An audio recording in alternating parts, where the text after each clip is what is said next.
Oi gente, bem-vindo a mais um vídeo no canal e esse é o segundo vídeo que eu chamo de Dê um livro de presente. São recomendações, indicações que eu trago aqui para caso você queira presentear alguém ou se você também quiser ser presenteado, não só no Natal, mas em qualquer outra ocasião, pode ser até no Natal do ano que vem ou no aniversário de alguém, não importa, mas é uma forma de inspirar você através dos livros que eu trago aqui, não só a indicação em si, falo um pouco da história, do que essa história me causou e também trago curiosidades sobre a publicação do livro, sobre os autores. Também você, caso não queira presentear ninguém, mas só queira aproveitar este vídeo. Os livros aqui que eu indico não são necessariamente ambientados no Natal.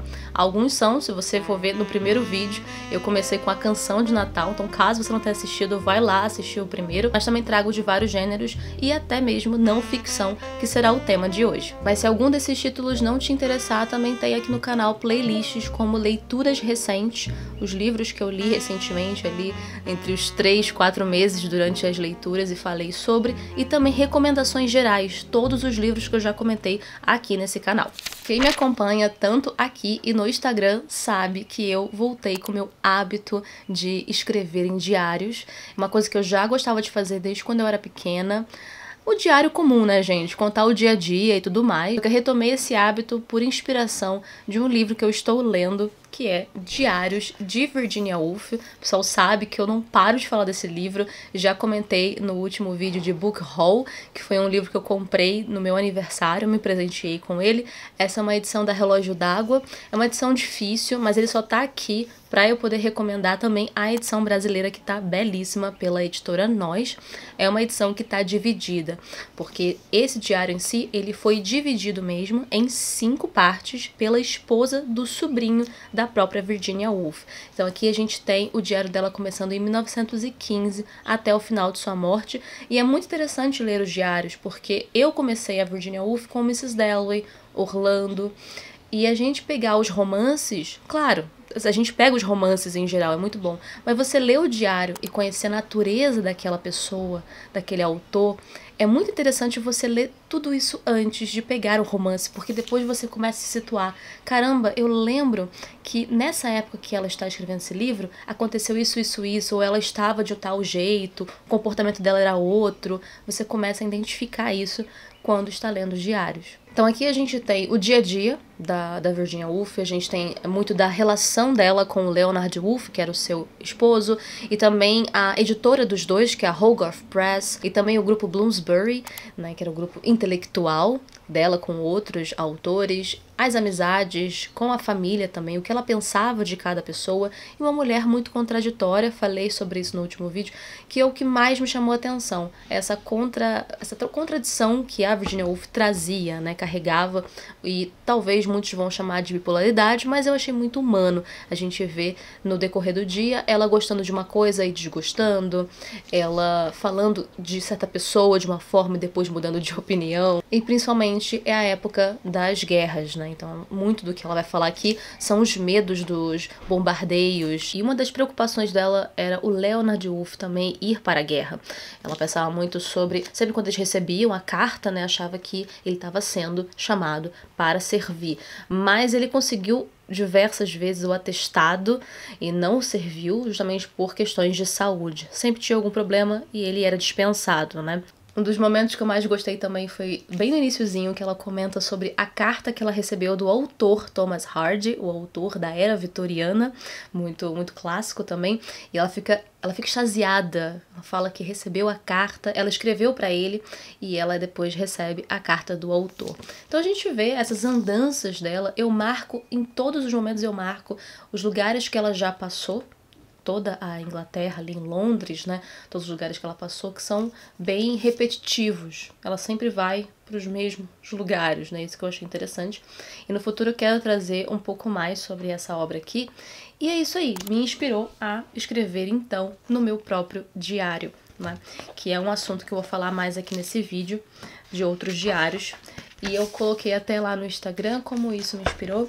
E eu falo não só sobre o dia a dia, né? Mesmo que não seja tão interessante, que tenha coisa pra falar, porque eu coloco em comparação com esta mulher, eu vejo o quanto ela tem pra contar aqui, mas a forma como ela faz aqui é também como eu estou fazendo, então por isso que me inspirou, principalmente ela, porque ela faz reflexões sobre a vida de modo geral, livros, ela fazia muitas críticas de livros, ela fala do trabalho dela e do que ela pensava sobre tudo ao seu redor, então é algo que eu quero também trazer aqui, e uma das coisas que eu mais gosto de fazer é associar talvez algo do meu dia com um livro que eu li ou que eu estou lendo, associar, né, fazer essa comparação com algum livro da literatura, então isso que eu acho interessante. Mas ao mesmo tempo, ler esse diário também é um pouco triste, porque a gente sabe que ela não era uma mulher 100% normal, né, infelizmente ela tinha muitos problemas mentais, tanto que ela começou a escrever em 1915 e depois ela teve um colapso que fez ela parar abruptamente e só retornar em 1917, então praticamente ali,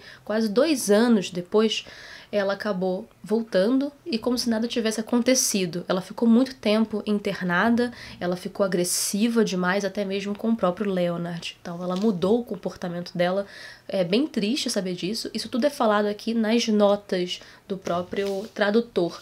Ele coloca nas notas por que houve esse avanço do tempo, né? Por que ela deixou de escrever. E antes mesmo desses diários oficiais, ela já escrevia quando ela era bem mais novinha. Ela já escrevia. Se não me engano, tem uma edição brasileira que você encontra esses escritos antes de 1915, tá? E é legal você ver o momento que ela fala dos livros do Leonard. O Leonard, ele escrevia livros mais de não ficção, não era necessariamente literatura, porque ele estava muito voltado para o governo inglês, né? Muito voltado para diplomacia, então era sempre esses escritos dele. E em muitos momentos ela comenta, né, do que ela gostou, do que ela não gostou dos livros dele. E também ela fala do Leonard comentando que eu acho que é o das Ondas, que eu ainda não li, que ele considerou a sua obra-prima, né? Então tem todo o processo de escrita dela aqui, então você vai ver muita coisa, o romance, né, que ela teve com a Vita, vai ter também dela lendo Ulisses, do James Joyce, e entre mais outras coisas. Então acho que vale muito a pena, se você quiser conhecer a autora, se você que gosta da autora e já leu os romances dela, conhecer mais ainda através dos escritos pessoais. E eu recomendo você que nunca leu, começar pelos diários, porque eu devia ter feito isso antes. Words, English words, are full of echoes, memories, associations. They've been out and about on people's lips, in their houses, in the streets, in the fields, for so many centuries. And that is one of the chief difficulties in writing them today. They're stored with other meanings, with other memories, and they have contracted so many famous marriages in the past. Então, como eu falei, os diários estão recheados aqui nesse vídeo hoje. Então, o próximo também é um diário, também é um escrito até bem dolorido, que é os diários de Sylvia Plath, essa grande poeta, né? Foi uma grande poeta, uma grande escritora, escritora de um único livro, que é A Redoma de Vidro, que eu já tinha lido antes de pegar os diários dela, mas que faleceu, ela cometeu suicídio aos 30 anos de idade. E aqui nesses diários de 1950 a 1962 são os escritos dela, tanto momentos felizes, de extrema felicidade, outros de extrema tristeza. Uma das coisas mais legais que ela fala é impossível capturar a vida se a gente não mantém diários. E é verdade, é algo que eu tenho pensado muito desde quando eu voltei a escrever, a esse hábito. É o ler para conhecer, da gente poder vivenciar e ter experiências, e principalmente escrever para lembrar. Então é o registro do que a gente viveu e quem sabe passar para outras pessoas conhecerem. Eu posso colocar então a própria Redoma de Vidro, seu único romance, como indicação aqui, que é considerado semi-autobiográfico. A personagem, que se chama Esther, vai passar por várias questões, principalmente mentais, psicológicas, em Nova York. Eu indico você também pegar os diários antes. Eu vejo muita gente comentar que ainda gosta mais dos diários dela. Eu acho que tudo que ela já falou aqui deixa um registro até quase literário de tudo que ela já viveu na época da faculdade, durante a publicação e os escritos dela. E é engraçado porque após a sua morte que ela começou a ganhar mais sucesso, começou a ficar mais visível. Ela deixou o filho bem pequeno e ela cometeu suicídio aqui. Não vou detalhar o que ela fez, que eu achei extremamente pesado. Quando eu descobri na época, eu fiquei passada do jeito que ela cometeu, né? Eu diria que foi pior Não sei se dá pra colocar algo na balança assim, pior do que a Virginia Woolf, mas enfim. Não vamos entrar nesses detalhes, mas sim, ela cometeu suicídio. E o próprio marido dela, que também era um poeta na época, no finalzinho da vida dela, em cartas para sua terapeuta, ela comenta da dificuldade que era o seu relacionamento com ele. Então, ela chegou a insinuar algumas questões de brigas, dele ter batido, agredido ela, essas coisas. Então, a dificuldade entre os dois era bem pesada. E ele impediu várias vezes a publicação de seus escritos aqui do diário por muito tempo, porque após a sua morte, ele teve posse de tudo isso. Depois de alguns anos, um pouco antes dele falecer, o seu filho, já mais velho, autorizou a publicação, que só foi feita em 1980. Só uma parte também, porque, infelizmente, o final foi destruído pelo próprio marido dela. Ele destrói porque ele queria proteger a imagem da Sylvia Plath, principalmente a imagem que ela estava mostrando nos diários dos seus filhos. Essa era uma dos argumentos dele. Mas que a gente sabe, né, todo mundo ficou sabendo depois, que eles tinham uma relação muito conturbada.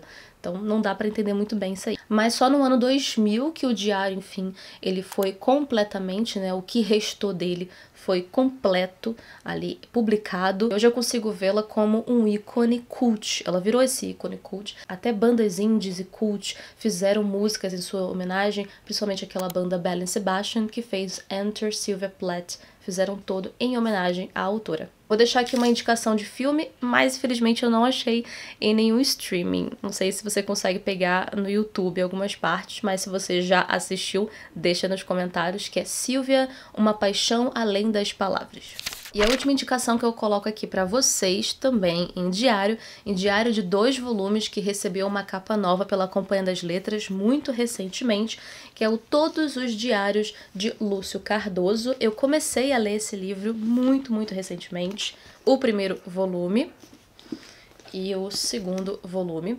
Era bem difícil de encontrar, você só encontrava acho que em sebo essas edições, e ele é muito conhecido pela sua grande obra, que é o Crônica da Casa Assassinada. É um livro que eu não peguei ainda, esse foi um presente de uma cliente, na época quando trabalhava na livraria. Ele tá até lido porque ela primeiro leu e depois ela me presenteou. Mas eu ainda não li porque eu gostei da ideia de ler os diários antes, mas vou ver se lá pro ano que vem eu pego Crônica da Casa.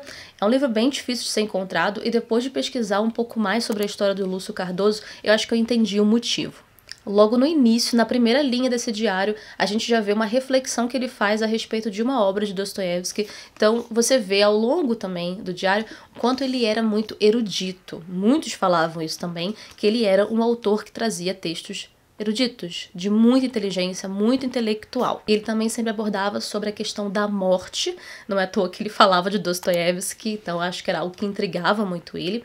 E ele era um dos poucos, ou se não o único autor, que era assumido publicamente gay. Então não sei se devido a isso ele teve pouca visibilidade na época, e por isso também ser difícil de ter acesso aos seus livros não terem tantas edições mais recentes também. Quem gostava muito de ler esse autor era o próprio Mário de Andrade, e ele era muito amigo mesmo, de Clarice Lispector. Tem várias histórias que dizem que ela era apaixonada pelo Lúcio Cardoso, que ela não só gostava como amigo, melhor amigo, mas também era um pouquinho além disso, que ela tinha um crush, a gente diria, tinha um crush no próprio Lúcio Cardoso.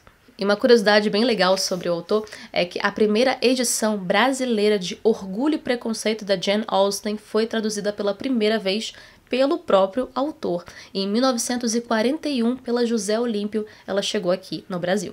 E eu acho que é um baita de um presente você dar esses 2 diários. Se você quiser dar só um diário, mas eu acho que os 2, eles se complementam aqui para que a gente possa exaltar esse autor brasileiro, que eu acho que ele tem uma escrita incrível, e até mesmo pela sua grande obra Crônica da Casa Assassinada, que você só encontra elogios sobre essa obra, que eu tô bem empolgada para começar a ler logo. Mas eu tô indicando aqui o diário, colocando todos os diários aqui, pra gente poder ter uma noção de como que eram esses autores, né? O que eles pensavam antes.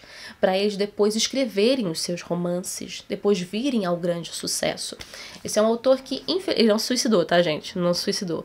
Mas ele morreu depois de um segundo AVC que teve aos 56 anos. Morreu novo também. As reflexões dele eram muito certeiras, não só sobre Dostoiévski, sobre várias obras. Quem gosta de Nietzsche vai adorar ver o ponto de vista do Lúcio Cardoso aqui, com certeza. Ele era muito filosófico. E eu vou deixar na descrição uma indicação do documentário sobre a vida do autor que eu achei aqui no YouTube. Então tá aí na descrição que você pode assistir e conhecer um pouquinho mais sobre ele. Então essas foram as indicações deste segundo vídeo. Eu espero que você tenha gostado. Não deixa de comentar aí se por acaso você já leu algum desses diários, se você tem vontade de começar a ler, o que vocês acham a respeito da leitura dos diários. Ou se você também gosta de escrever o seu próprio diário, conta aí pra mim, que amam a literatura de modo geral, que amam esses autores que eu mencionei, ou se você é fofoqueiro de plantão e quer fuxicar a vida dessa gente. Então esse também pode ser um presente pra você, ou pra quem que você conheça que tem esse jeito, que gosta desses livros, também pode presentear.